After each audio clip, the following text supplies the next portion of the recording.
Kalian sadar nggak sih bahwa selama ini Prabowo Gibran itu hampir tidak punya program produktif untuk rakyat kalangan menengah ke bawah. Prabowo Gibran itu hanya punya program untuk menaikkan ekonomi orang-orang yang notabene sudah kaya. Nah, seperti contohnya Prabowo punya program menaikkan taraf hidup pejabat negara, menaikkan gaji mereka.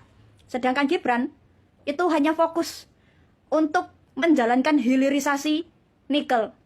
Sedangkan kita semua tahu ya, hilirisasi nikel itu proyek besar.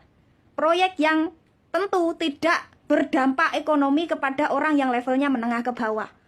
Seperti contohnya peternak bebek, peternak kambing, peternak sapi. Tahu apa mereka dengan hilirisasi? Punya dampak apa mereka? Terdampak apa mereka dengan hilirisasi nikel? Hampir tidak ada. Yang terdampak adalah orang-orang yang notabene sudah kaya, yang punya koneksi untuk mengatur atau memanage hilirisasi nikel tersebut. Nah, sedangkan orang-orang yang level ekonominya menengah ke bawah itu hanya diberi program konsumtif seperti makan siang gratis, terus bansos, BLT, itu saja. Nggak ada program produktif untuk menaikkan taraf hidup mereka secara bermartabat. Program-program konsumtif yang diberikan Prabowo Gibran kepada kalangan menengah ke bawah itu seperti mengajarkan kalangan menengah ke bawah untuk malas bekerja.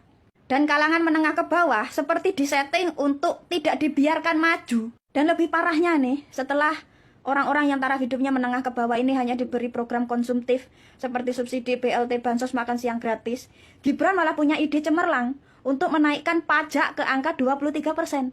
Nah, lucunya ada orang yang mendukung orang yang secara tidak langsung mencekik orang miskin untuk semakin miskin. Gak tahu deh pola pikir pendukung Prabowo Gibran itu gimana. Kalau seperti Raffi Ahmad ya, yang punya proyek besar, yang punya nilai ekonomi besar, yang harus berjalan bagaimanapun caranya, itu wajar banget kalau dukung Prabowo Gibran. Karena mereka cari aman. Lah terus orang-orang remahan rengginang yang punya pay letter, punya pinjol, punya utang di Mekar, terus dukung Gibran yang jelas-jelas punya ide menaikkan pajak sampai 23%. Itu otaknya loh di mana? Gak masuk akal.